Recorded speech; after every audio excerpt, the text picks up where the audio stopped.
Bien, donc voilà, continuité sur l'après-midi, parce que là on venait parler d'histoire de la photographie, donc avec une date qui s'arrêtait en 1950. Et maintenant, eh bien, on va voir comment on peut faire de l'astrophotographie aujourd'hui, avec Rémi. Ben, je te laisse la parole et voilà. Bonjour à tous. Donc moi je vais m'attarder sur l'aspect surtout théorique et pratique de l'astrophoto, pas vraiment sur l'aspect matériel. Donc, tout d'abord, une condition nécessaire à l'astrophotographie, c'est d'avoir très peu de pollution lumineuse.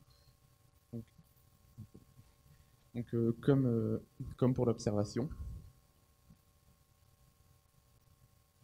Alors, dans une première partie, donc, je vais parler du nightscape. Donc, c'est une forme d'astrophotographie qui se pratique seulement avec un appareil photo et un objectif, très souvent grand angle, donc sur trépied classique. Donc, comme les étoiles, on voit bien qu'à l'œil nu, ce n'est pas ce qu'on voit, on ne voit pas autant de détails dans la Voie lactée. Donc on utilise la pose longue, donc le capteur est exposé plusieurs secondes euh, à la lumière. Donc étant donné que les étoiles bougent, enfin, semblent avoir un mouvement apparent, on a une limite du temps d'exposition qu'on doit trouver, puisque on veut avoir des étoiles ponctuelles, donc qui ressemblent vraiment à des points et pas à des traits. Donc on a cette formule-là.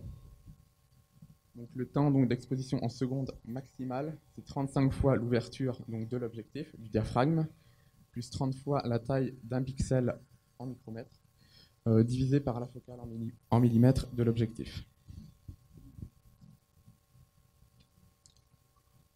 Donc dans un objectif photo, il y a un diaphragme qui laisse passer en fonction de son ouverture. Donc on voit les différentes ouvertures, donc plus ou moins de lumière.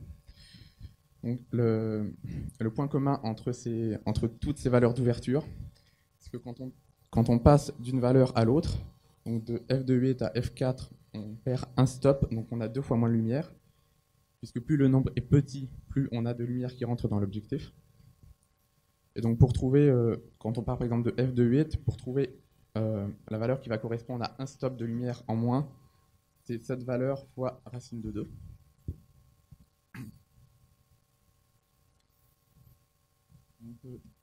Donc au niveau du choix des objectifs, alors il faut surtout un objectif grand angle, donc pour pouvoir poser le plus longtemps possible. Aussi donc avec une grande ouverture pour capter beaucoup de lumière. Mais ça sert à rien d'avoir un objectif qui ouvre très grand. Si à sa pleine ouverture, il a beaucoup d'aberrations optiques. Donc les deux plus communes, c'est les aberrations chromatiques. Donc situent souvent autour des étoiles. Donc quand il y a un contraste fort, donc entre le fond de ciel qui est quasiment noir et l'étoile. Donc ça se traduit par des franges souvent violettes, oranges ou vertes. Et on a aussi souvent dans les coins de l'image des étoiles en forme de comète, en plus du clignotage donc qui est un assombrissement des coins de l'image. Au niveau du choix de la sensibilité ISO, alors il y a un test simple à faire. Il faut prendre une photo du ciel, évidemment. Donc on choisit notre temps d'exposition et notre ouverture. Il faut choisir une sensibilité ISO qui va permettre d'avoir une bonne exposition. Donc là, pour cette photo, c'était 3200 ISO. Et donc on va prendre plusieurs photos successivement en changeant uniquement la sensibilité. Ici, la photo qui a été prise à ISO 3200 représente 0 stop, donc une correction d'exposition de 0, une exposition parfaite. Ici, dans ces valeurs-là, sur la photo ISO 1600, on va faire plus un stop, à 800 plus 2 stops, 6400 moins un stop. Et donc, on voit bien que finalement, alors là sur le diaporama, on ne voit pas très bien, mais on voit que sur les valeurs, il vaut mieux avoir, si notre bonne exposition se situe à ISO 3200, il vaut mieux faire 6400 ISO plus moins un stop en post-traitement, ou 12800 moins 2 stops que 3200 ISO directement à la prise de vue. Donc, au niveau de la taille du capteur, donc plus un capteur est grand, il faut savoir que plus un capteur est grand, plus le temps d'exposition va pouvoir être important puisque les pixels sont plus gros. Donc le format de référence, donc c'est le full frame 24-36, donc le plein format. Après, on a aussi un très bon compromis, c'est les APS-C. Et après, les micro 4 tiers commencent à être vraiment limités au niveau des possibilités. Donc après, au niveau des traitements de ces images, donc, il est nécessaire de prendre les images au format RAW. Donc le format RAW, c'est un format qui nous fournit la photo brute. Donc ça joue le rôle d'un négatif. Donc l'avantage par rapport au format classique JPEG, donc on peut avoir on a sur la majorité des appareils photo, c'est qu'on peut par exemple modifier la balance des blancs en post-traitement sans perdre de détails, sans dégrader l'image. Donc après, on a plusieurs méthodes donc, pour améliorer la qualité. Donc si par exemple une photo a beaucoup de bruit, donc induit par la sensibilité ISO, on va pouvoir réaliser un empilement. Donc ça consiste par exemple par Photoshop à empiler ces images selon un mode de fusion médiane, donc qui va pouvoir réduire le bruit. On peut aussi faire un assemblage, donc prendre par exemple, au lieu de prendre une photo au grand angle, on peut prendre plusieurs photos à une focale plus standard et les assembler. Donc il faut faire attention à avoir bien un tiers de l'image au moins qui se chevauche pour permettre un bon assemblage. Et après on peut aussi mélanger des images. Par exemple, on peut faire une exposition de 3 ou 4 minutes avec une monture équatoriale qui suit le mouvement des étoiles, donc pour avoir beaucoup de détails, et le mélanger avec un avant-plan qui est pris sans suivi.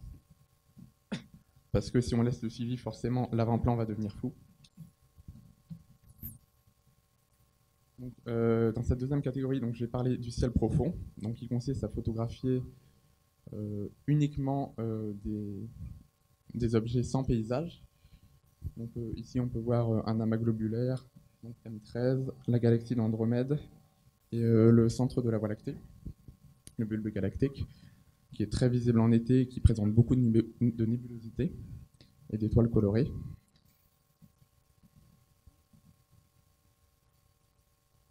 Donc, le plus gros problème qu'on a, et il est plus important qu'avec le Nightscape, c'est que du fait de l'inclinaison de l'axe de rotation de la Terre, on est obligé d'utiliser une monture équatoriale pour suivre le mouvement des étoiles. Alors, on a l'avantage dans l'hémisphère nord que le pôle nord céleste représente approximativement l'étoile polaire, donc ici. Donc, alors, dans une monture équatoriale, donc, elle est motorisée sur deux axes. Donc, un axe qui va tourner autour de l'étoile polaire, qu'on appelle l'axe d'ascension droite, et un axe donc, perpendiculaire à cet axe, donc, qui est l'axe de déclinaison. Donc, l'étoile polaire représente le pôle nord céleste à l'œil nu, mais ce n'est pas exactement le cas. Donc, c'est pour ça que dans les montures équatoriales, il est important d'utiliser un viseur polaire, donc, qui se place ici, qui va permettre de placer l'étoile polaire précisément dans ce viseur polaire, et donc qui va permettre de pointer le pôle nord céleste exact. Donc au niveau du capteur, alors on peut remarquer deux grands types de capteurs, donc les capteurs CCD et les capteurs CMOS, donc c'est des capteurs de réflexe. Les capteurs CCD ont l'avantage d'être très sensibles, mais ils sont aussi beaucoup plus chers que les capteurs CMOS. Ils ont très souvent moins de bruit, mais ils saturent plus vite, c'est-à-dire qu'on a une plage dynamique qui va être beaucoup plus faible. Donc c'est embêtant souvent quand on a des objets avec des parties très lumineuses et des parties très sombres. Donc l'avantage des réflexes, c'est qu'ils sont beaucoup moins chers. Il y en a vraiment pour tous les budgets et ils sont beaucoup plus simples d'utilisation. Mais ils ont souvent de plus petits pixels et peuvent avoir des reflets internes, donc électroluminescence. Donc on le voit souvent quand en post-traitement, on essaie de rectifier le vignettage, donc l'assombrissement des bords de l'image, on va avoir une sorte de teinte rose qui va s'appliquer au bord de l'image et qui est très désagréable. Donc, au niveau du temps d'exposition, là, il n'y a pas de formule toute faite. Ça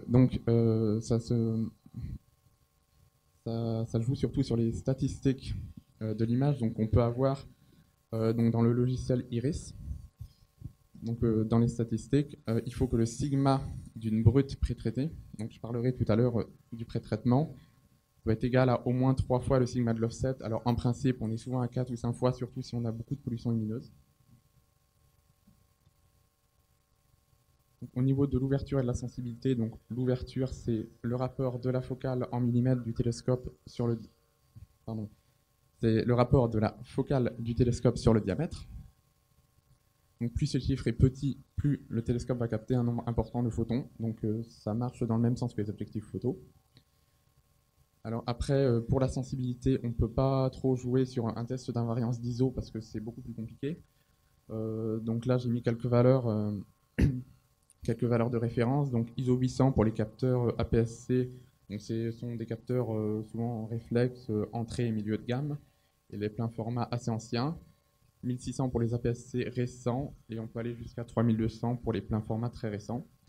Là encore, il faut photographier au format RAW, pas dégrader l'image. Donc, ce qu'on peut faire donc, pour favoriser la sensibilité aux appareils, donc souvent aux réflexes, aux lumières des nébuleuses à émission, on peut effectuer un défiltrage. Donc, on voit ici, ici toute la lumière que laisse passer un appareil sans être défiltré, et ici défiltré totalement. Donc on voit qu'il est beaucoup plus sensible à l'infrarouge. Mais le problème, c'est que si c'est un réflexe que vous utilisez par exemple tous les jours, vous risquez d'avoir une balance des blancs qui va être vraiment très loin de la balance des blancs habituelle. Donc ce qu'on peut faire, c'est remettre un filtre sur le capteur, donc un filtre Bader, donc qui va permettre de récupérer donc, la balance des blancs, mais en contrepartie, au niveau de la sensibilité à l'infrarouge, on va se situer entre un réflexe non défiltré et un réflexe défiltré totalement.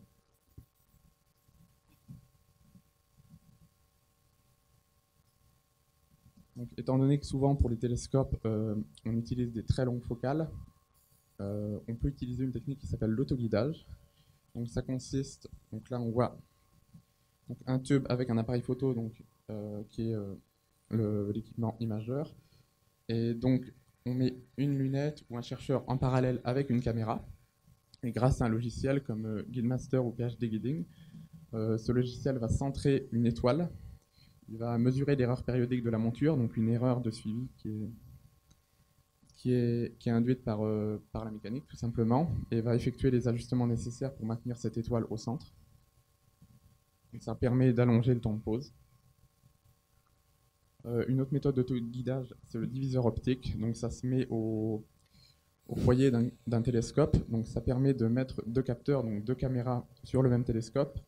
Si par exemple on met un télescope et qu'on est à la limite de la charge de la monture, pour éviter d'avoir à mettre une lunette plus une caméra, on peut utiliser un diviseur optique, donc ça va limiter la charge. Donc un capteur réalise les photos et l'autre l'autoguidage, comme je l'ai dit juste avant. Alors l'avantage, c'est qu'il y a moins de flexions qui peuvent être induites donc, à cause de la lunette en parallèle du télescope. Donc, pour le traitement, on utilise uniquement l'empilement. Donc ça sert à augmenter le rapport signal-bruit, puisque on veut évidemment le plus de signal possible, mais aussi le moins de bruit. Donc, au niveau des logiciels, on peut utiliser Deep Sky Stacker, qui est très simple d'utilisation, et aussi Cyril. Donc, ils sont tous les deux gratuits. Donc, je parlais tout à l'heure du pré-traitement. Donc, il est effectué avec des fichiers de calibration. Donc, il en existe 3, les offsets, les dark et les flats. Donc, les offsets, ils sont faits après donc, une séance photo. On met le temps d'exposition le plus court possible qu'on peut obtenir. Donc, souvent un 4 millième ou un 8 millième de seconde, en ayant soit le bouchon si c'est un objectif photo, soit quelque chose de noir qui va vraiment couper la lumière si c'est un télescope. Donc il va permettre de capter uniquement le bruit. C'est sur le même principe que les darks. Donc les darks sont faits au même temps d'exposition que les photos. Donc là on ne va pas chercher à avoir un temps d'exposition très court comme les offsets.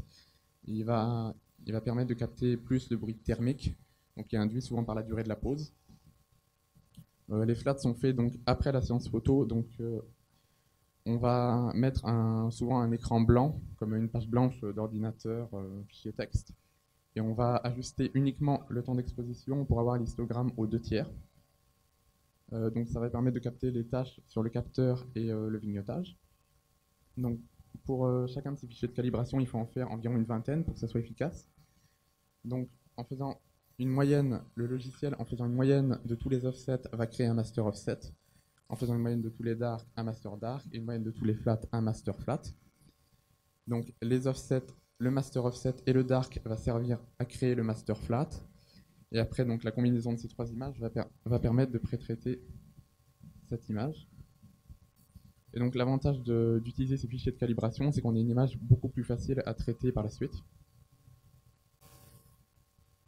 Donc maintenant, je parle de l'échantillonnage. Donc l'échantillonnage, c'est la conversion d'un signal analogique en signal numérique. Donc c'est une suite de mesures successives. Donc il représente concrètement la portion de ciel qui est vue par un pixel du photosite du capteur. Donc son unité est la seconde d'arc par pixel. Ici, pour trouver le bon échantillonnage, donc par le théorème de Nyquist-Shannon, il dit que le pas d'échantillonnage doit être 2 à 3 fois plus petit que le plus petit détail enregistrable. Donc le plus petit détail enregistrable dépend du pouvoir séparateur du télescope, donc, qui s'exprime lui aussi en seconde d'arc grâce à cette formule. Donc 0,52 fois lambda sur le diamètre en millimètres du télescope. Donc lambda, on prend comme référence 550 nanomètres. Donc, et pour calculer l'échantillonnage effectif, donc en seconde d'arc par pixel, c'est 206 fois la taille d'un pixel en micromètre du capteur sur la focale en millimètres. En pratique, pour les photos du ciel profond, on échantillonne souvent entre 1,5 et 3 secondes d'arc, donc sans dépasser le rapport FD de 25 à cause de la diffraction.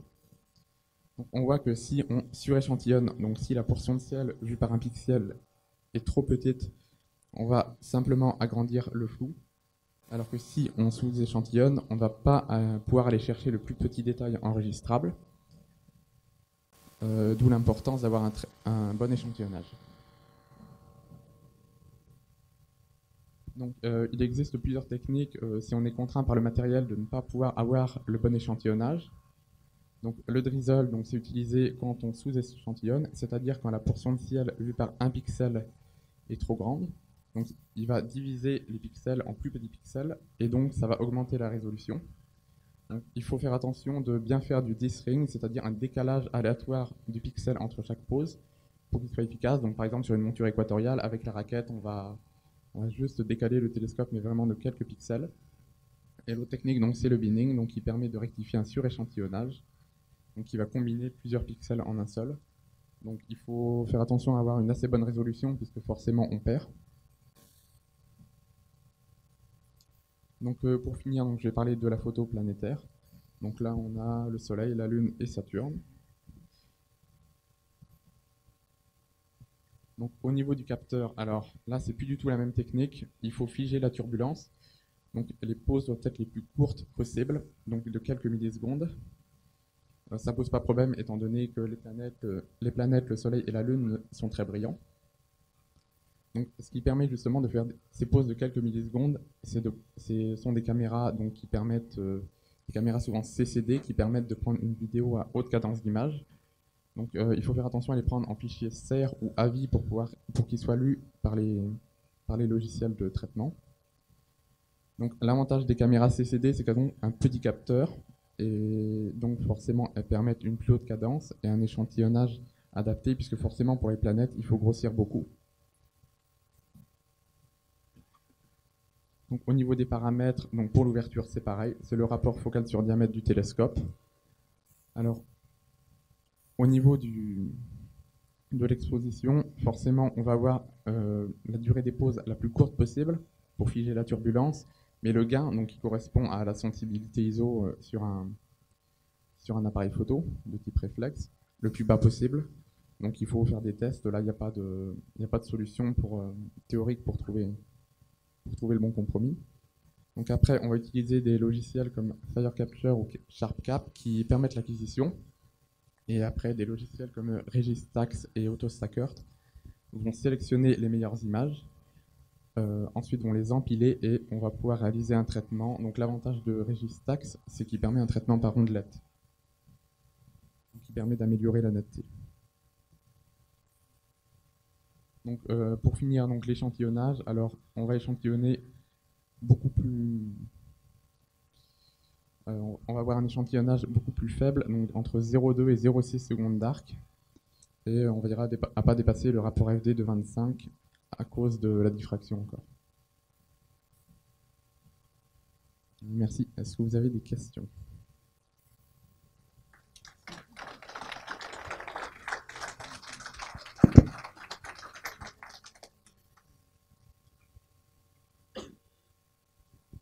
Oui, j'ai une question sur le temps de pause. À un moment donné, vous dites que le temps de pause doit être 3 fois l'offset ou 4 ou 5 fois l'offset. Sur quels critères vous avez ces valeurs de 3, 4, 5? Alors, ces valeurs, ce n'est pas moi qui les ai inventées ou je les ai trouvées simplement sur des sites que je consulte régulièrement donc sur l'astrophotographie. Et j'ai remarqué que ces valeurs revenaient très souvent. Donc, ce sont souvent des astrophotographes qui les ont testés pour trouver justement ces valeurs, donc comme Thierry Legault, qui est un astrophotographe connu, donc forcément, il faut que lui faire confiance. Oui, ma question justement reporte sur, parce que j'ai déjà posé des questions autour de moi et on m'a toujours dit, ah bah c'est Thierry Legault. Voilà. Oui. Donc moi je voulais savoir s'il y avait quelque chose de théorique derrière ça. Alors visiblement c'est complètement empirique. En fait c'est un peu les deux, mais je ne me suis pas attardé là-dessus parce que c'est assez compliqué. Donc j'ai pas le niveau pour vous expliquer. Après, parce que tout le monde ne fait pas de la photo, peut-être introduire certains mots. Offset, ça parle peut-être pas à tous. Moi, Alors l'offset, c'est l'image par... comment dire,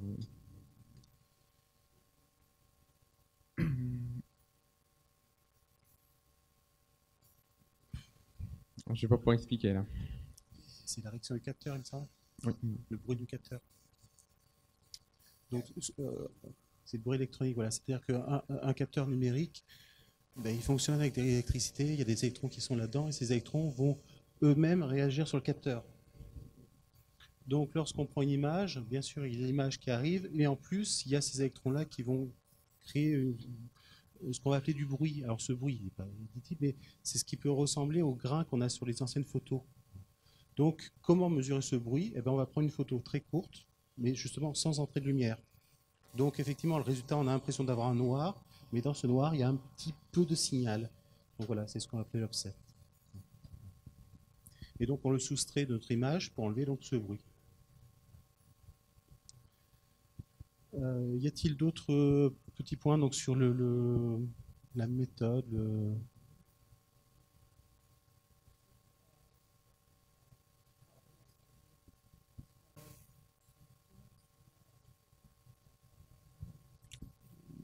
ça va ressembler, mais le dark, c'est sur la durée de la pause.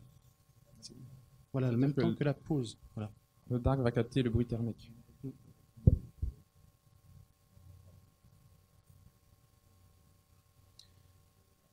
Donc après, c'est vrai qu'en regardant de loin, ça ressemble, mais c'est la durée qui va être différente. Des capteurs pour pouvoir les soustraire à l'image réelle.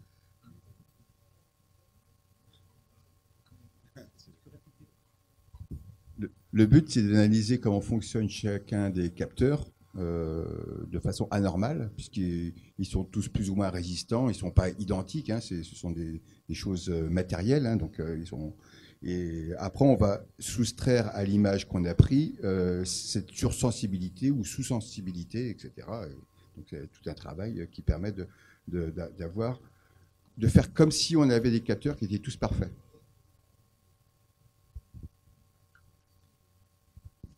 Bien. Est-ce qu'il y a d'autres choses à voir? Et puis les formats RAW, là je le vois, c'est un format qui est sur l'appareil photo, qui est un format qui est non compressé, qui est brut. Hein, après, je ne vais pas plus dans les détails parce que je ne pratique pas, mais voilà. Dans l'idée, voilà, on a les RAW qui sont d'un côté, le JPEG, mais voilà. Oui, mais après c'est le document brut sur lequel il faut travailler parce que le format JPEG, il est compressé, il est dégradé.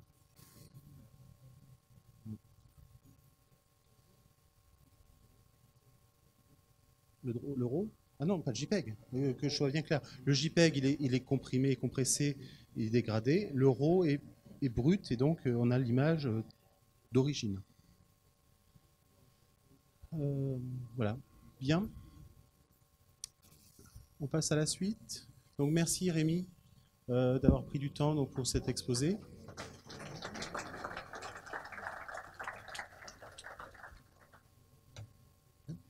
Et à présent, j'accueille, que je ne me trouve pas dans le programme, voilà.